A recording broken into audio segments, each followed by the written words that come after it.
നമ്മുടെ മലയാള സിനിമയിൽ ഒരു കാലത്ത് നല്ല നല്ല വേഷങ്ങൾ അവതരിപ്പിച്ച് ഇപ്പോൾ നമ്മൾ മറന്നു തുടങ്ങിയ ഒരുപാട് നടിമാരുണ്ട്. അവർക്കിപ്പോൾ എന്തു സംഭവിച്ചു, അവരെവിടെയാണ്, അവരുടെ ഇപ്പോഴത്തെ അവസ്ഥയെക്കുറിച്ചാണ് ഇന്നത്തെ വീഡിയോയിൽ നമ്മൾ നോക്കാൻ പോകുന്നത്.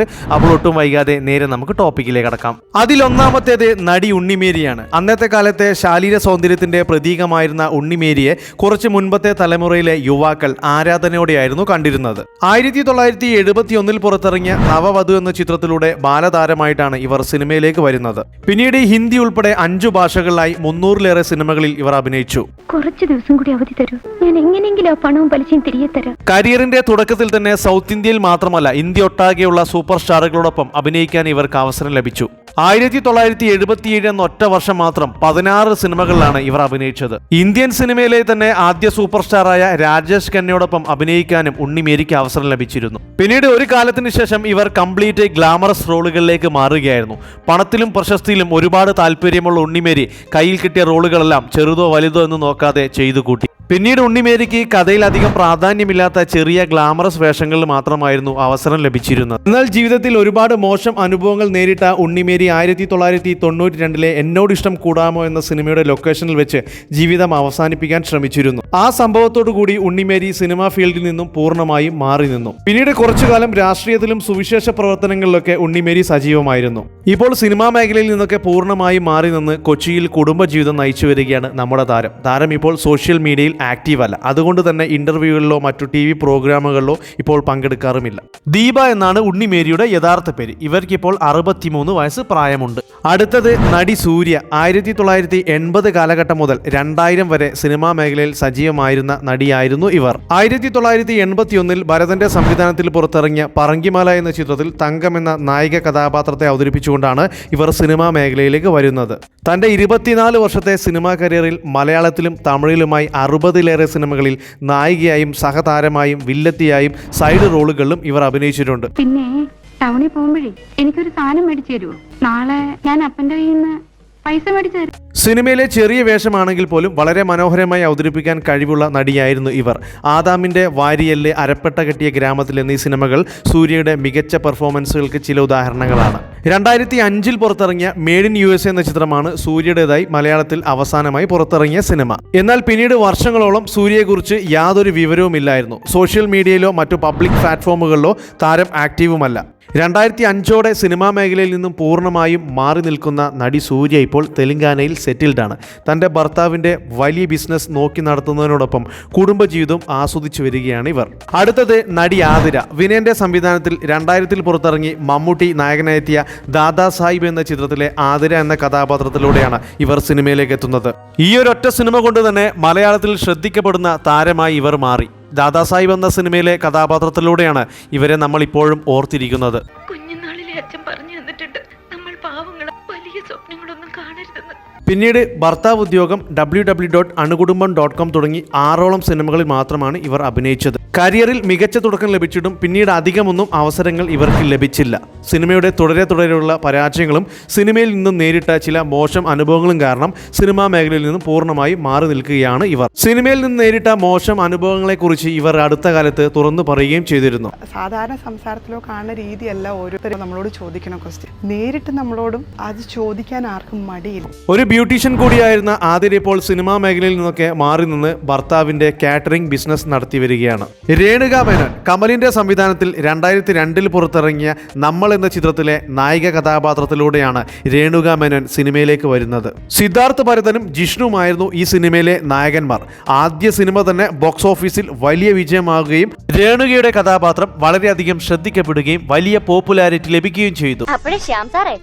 സ്ഥിരമായി ഷേക്സ്പിയറിയൻ ഡ്രാമ കാണാറുള്ള ഗ്ലോബ് തിയേറ്റർ ഇതിൽ നേരെ പോയി മതിയല്ലേ. നമ്മൾ എന്നൊരൊറ്റ സിനിമ കൊണ്ടാണ് ഇവരെ ഇപ്പോഴും നമ്മൾ മലയാളികൾ ഓർത്തിരിക്കുന്നത്. 2002 മുതൽ 2006 വരെ മാത്രം സിനിമാ മേഖലയിൽ സജീവമായ ഇവർ മലയാളത്തിലും തമിഴിലും തെലുങ്കിലുമായി 12ഓളം സിനിമകളിൽ മാത്രമാണ് അഭിനയിച്ചത്. 2003 പുറത്തിറങ്ങി പൃഥ്വിരാജ് നായകനെത്തിയ മീരയുടെ ദുഃഖവും മുത്തുവിൻ്റെ സ്വപ്നവും, 2004 ഫ്രീഡം, 2006 വർഗം, പതാക എന്നീ ചിത്രങ്ങളിലാണ് മലയാളത്തിൽ ഇവർ അഭിനയിച്ചത്. ആദ്യ സിനിമയായ നമ്മൾ നേടിക്കൊടുത്തതുപോലെയുള്ള വലിയ വിജയം പിന്നീട് മലയാളത്തിൽ ലഭിക്കാത്തതും വിവാഹത്തെ തുടർന്നും ഇവർ സിനിമാ മേഖലയിൽ നിന്നും പൂർണ്ണമായും മാറി നിൽക്കുകയായിരുന്നു. നല്ല തുടക്കം ലഭിച്ചിട്ടും മലയാള സിനിമയിൽ പ്രമുഖ നായികയായി ഉയരാൻ പറ്റാതെ പോയ നടിയായിരുന്നു ഇവർ. ഇപ്പോൾ 41 വയസ്സ് പ്രായമുള്ള രേണുക മേനോൻ കാലിഫോർണിയയിൽ ഒരു ഡാൻസ് സ്കൂൾ നടത്തി വരികയാണ്. കെ മധു സംവിധാനം ചെയ്ത് സുരേഷ് ഗോപി നായകനായെത്തി 2006 പുറത്തിറങ്ങിയ പതാക എന്ന ചിത്രമാണ് രേണുകയുടെ അവസാന മലയാള സിനിമ. കാജൽ കിരൺ 1970 കാലം മുതൽ 97 വരെ സിനിമാ മേഖലയിൽ സജീവമായിരുന്ന നടിയായിരുന്നു കാജൽ കിരൺ. മലയാളത്തിൽ 3 സിനിമകളിൽ മാത്രമാണ് ഇവർ അഭിനയിച്ചത്. 1977 പുറത്തിറങ്ങിയ ഹം കിസി സെ കം നഹി എന്ന ഹിന്ദി സിനിമയിലൂടെയായിരുന്നു ഇവർ അഭിനയത്തിലേക്ക് വരുന്നത്. ഹിന്ദിയിൽ ഒരുപാട് സിനിമകളിൽ നായികയായി അഭിനയിച്ചതിനു ശേഷം 1984 പുറത്തിറങ്ങി മമ്മൂട്ടി നായകനായെത്തിയ ചക്കരയുമ്മ എന്ന ചിത്രത്തിൽ മമ്മൂട്ടിയുടെ നായികയായി വരികയായിരുന്നു. ഈ സിനിമയിലെ വിനീത എന്ന കഥാപാത്രത്തിലൂടെ മലയാള പ്രേക്ഷകർക്കിടയിലും കാജൽ കിരൺ കൂടുതൽ ശ്രദ്ധിക്കപ്പെട്ടു. അതേ വർഷം തന്നെ പുറത്തിറങ്ങി IV ശശിയുടെ സംവിധാനത്തിലെത്തി മോഹൻലാൽ നായകനായ ഉയരങ്ങൾ എന്ന ചിത്രത്തിൽ ദേവി എന്ന കഥാപാത്രത്തെയും ഇവർ അവതരിപ്പിച്ചു.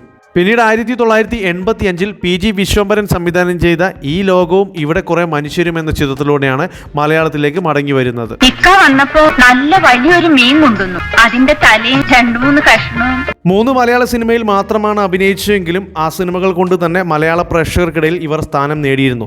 അഭിനയശേഷി കൊണ്ടും സൗന്ദര്യം കൊണ്ടും ഒരുപാട് ആരാധകരെ നേടിയെടുത്ത ഇവർ 1997 സിനിമാ ഫീൽഡിൽ നിന്നും പൂർണ്ണമായും മാറി നിൽക്കുകയായിരുന്നു. അതേ വർഷം തന്നെ പുറത്തിറങ്ങിയ ആഖിരി സംഘർഷം എന്ന ചിത്രമാണ് ഇവരുടേതായി അവസാനമായി റിലീസായ സിനിമ. എന്നാൽ വിവാഹത്തിന് ശേഷം നടിയെക്കുറിച്ചുള്ള കൂടുതൽ വിവരങ്ങളൊന്നും പുറത്തു വന്നില്ലായിരുന്നു. ഇവരുടെ ജീവിതം വളരെ രഹസ്യമായി തന്നെ സൂക്ഷിച്ചു. പിന്നീട് വിവാഹശേഷം ഇവർ ഇന്ത്യയിൽ നിന്നും മാറി നെതർലാൻഡ്സിൽ സെറ്റിൽഡ് ആയിരുന്നു. കാജൽ കിരൺ ഇപ്പോൾ ഏകദേശം 66 വയസ്സ് പ്രായമുണ്ട്. അടുത്തത് നടി ശ്രീജ. 1982 മുതൽ 94 വരെ സിനിമാ മേഖലയിൽ സജീവമായ നടിയായിരുന്നു ശ്രീജ. 1990 റിലീസായി മുകേഷും ഇന്നസെന്റും ജഗദീഷ് ശ്രീകുമാറും മാമുക്കോയും തകർത്തഭിനയിച്ച ചെറിയ ലോകവും വലിയ മനുഷ്യരും എന്ന സിനിമയിലെ മുകേഷിന്റെ നായികയെ ഓർമ്മയില്ലേ? 1982 പുറത്തിറങ്ങിയ നദി എന്ന ചിത്രത്തിൽ ബാലതാരമായി അഭിനയിച്ചുകൊണ്ടാണ് ശ്രീജ സിനിമയിലേക്ക് എത്തുന്നത്. പിന്നീട് കുറച്ച് സിനിമകളിൽ ബാലതാരമായി അഭിനയിച്ചതിനു ശേഷം 1989 ചാണക്യൻ എന്ന ചിത്രത്തിൽ കമൽഹാസന്റെ അനിയത്തിയായും അതേ വർഷം തന്നെ പുറത്തിറങ്ങിയ മഴവിൽ കാവടി എന്ന സിനിമയിൽ ജയറാമിന്റെ അനിയത്തിയായും അഭിനയിച്ചു. 89 തന്നെ ജഗതിച്ചേട്ടൻ സംവിധാനം ചെയ്ത് പുറത്തിറങ്ങിയ അന്നക്കുട്ടി കോടമ്പക്കം വിളിക്കുന്നു എന്ന ചിത്രത്തിലൂടെയാണ് ഇവർ നായികയായി എത്തുന്നത്. പിന്നീട് ഇന്ദ്രജാലം, ചെറിയ ലോകവും വലിയ മനുഷ്യരും, കാഴ്ചക്കപ്പുറം എന്നീ ചിത്രങ്ങളിൽ മലയാളത്തിൽ നായികയായെത്തി. തൻ്റെ നിലപാടുകളിൽ ഉറച്ചു നിൽക്കുന്ന നടിയായിരുന്നു ശ്രീജ. 1989 ഭരതൻ്റെ സംവിധാനത്തിൽ പുറത്തിറങ്ങിയ വൈശാലി എന്ന ചിത്രത്തിലെ വൈശാലി എന്ന ടൈറ്റിൽ റോളിലേക്ക് ആദ്യം ക്ഷണം ലഭിച്ചത് ശ്രീജക്കായിരുന്നു. എന്നാൽ ശരീരഭാഗങ്ങൾ പ്രദർശിപ്പിച്ചുകൊണ്ടുള്ള ഇൻറ്റിമേറ്റ് സീനുകളിൽ താൻ അഭിനയിക്കില്ലെന്ന നിലപാടെടുക്കുകയും ഈ സിനിമയിൽ നിന്ന് പിന്മാറുകയുമായിരുന്നു. തൻ്റെ 12 വർഷം നീണ്ട സിനിമാ കരിയറിൽ മലയാളത്തിലും തമിഴിലുമായി 26ലേറെ സിനിമകളിൽ അഭിനയിച്ച ഇവർ 1994 ശേഷം വിവാഹത്തെ തുടർന്ന് പൂർണ്ണമായും സിനിമയിൽ നിന്ന് മാറി നിൽക്കുകയും കുടുംബജീവിതവുമായി മുന്നോട്ട് പോവുകയുമായിരുന്നു. ഇപ്പോൾ നമ്മുടെ താരം ചെന്നൈയിൽ സെറ്റിൽഡാണ്. ഇവർക്കിപ്പോൾ 54 വയസ്സ് പ്രായമുണ്ട്. നമ്മുടെ അടുത്ത നായിക പ്രീതി ചെങ്കാനി. ഇവരുടെ പേര് പലർക്കും അറിയില്ലെങ്കിലും ഇവർ അവതരിപ്പിച്ച സിനിമയും കഥാപാത്രവും നമ്മൾ മലയാളികൾക്ക് ഇന്നും ഓർമ്മയുണ്ടാക്കും. ദിനേശ് ബാബുവിൻ്റെ സംവിധാനത്തിൽ 1999 റിലീസായി കുഞ്ചാക്കോ ബോബനും വിനീതും നായകന്മാരെ എത്തിയ മഴവില്ലി എന്ന ചിത്രത്തിലെ നായിക കഥാപാത്രമായ വീണയെ അവതരിപ്പിച്ച നടിയെ ഓർമ്മയില്ലേ? ഇവരാകെ ഈ ഒരു മലയാള സിനിമയിൽ മാത്രമാണ് അഭിനയിച്ചിട്ടുള്ളെങ്കിലും നമ്മൾ ഈ കഥാപാത്രം ഇന്നും ഓർത്തിരിക്കുന്നുണ്ട്. മഴവില്ലി തന്നെയായിരുന്നു ഇവരുടെ ആദ്യ സിനിമ. മ്യൂസിക് ആൽബങ്ങളിലൂടെയാണ് ഇവർ സിനിമയിലേക്ക് എത്തുന്നത്. 99 തന്നെ തമ്മുടു എന്ന തെലുങ്ക് ചിത്രത്തിലും ഹലോ എന്ന തമിഴിലും ഇവർ അഭിനയിച്ചു. 2000 പുറത്തിറങ്ങി ഷാറൂഖ് ഖാൻ നായകനെത്തിയ മൊഹബത്തേൻ എന്ന ചിത്രത്തിലെ കിരൺ ഖന്ന എന്ന കഥാപാത്രം ഇവരെ ഇന്ത്യ ഒട്ടാകെ പോപ്പുലറാക്കി. പിന്നീട് ഒരുപാട് ഹിന്ദി സിനിമകളിൽ ചെറുതും വലുതുമായ വേഷങ്ങളിൽ ഇവർ അഭിനയിച്ചു. പക്ഷേ പിന്നീട് മലയാള സിനിമയിലേക്ക് ഇവർ തിരിച്ചു വന്നില്ല എന്നുള്ളതാണ്. 2017 പുറത്തിറങ്ങിയ രാജസ്ഥാനി സിനിമയായ താവുഡു ദ സൺലൈറ്റ് എന്ന ചിത്രത്തിലാണ് ഇവർ അവസാനമായി അഭിനയിച്ചത്. പിന്നീട് വർഷങ്ങൾക്ക് ശേഷം 2023 പുറത്തിറങ്ങിയ കഫാസ് എന്ന വെബ് സീരീസിലും ഇവർ അഭിനയിച്ചിരുന്നു. എന്നാൽ ഈ അടുത്തിടെ പ്രീതി ചെങ്കാനി കൂടുതൽ ചർച്ചാ വിഷയമാകുന്നത് നമ്മുടെ പ്രിയപ്പെട്ട നടൻ വിനീതേട്ടൻ സോഷ്യൽ മീഡിയയിൽ പ്രീതി ചെങ്കാനിയോടൊപ്പമുള്ള ഒരു ഫോട്ടോ പങ്കുവച്ചിരുന്നു. അത് സോഷ്യൽ മീഡിയയിൽ വലിയ രീതിയിൽ വൈറലാകുകയും ചെയ്തിരുന്നു. അപ്പോൾ ഇത്രയും താരങ്ങളെയാണ് ഇന്നത്തെ ലിസ്റ്റിൽ ഉൾപ്പെടുത്തിയിരിക്കുന്നത്. ഇതുപോലെ നിങ്ങൾക്കറിയാവുന്ന മറ്റു നടിമാരുണ്ടെങ്കിൽ കമൻറ്റ് ബോക്സിൽ രേഖപ്പെടുത്തുക. അപ്പോൾ വീഡിയോ ഇഷ്ടപ്പെടുകയാണെങ്കിൽ ചാനൽ സബ്സ്ക്രൈബ് ചെയ്ത് സപ്പോർട്ട് ചെയ്യാൻ മറക്കരുത്. മറ്റൊരു വീഡിയോയുമായി വീണ്ടും കാണാം. Thank you for watching only for cinema.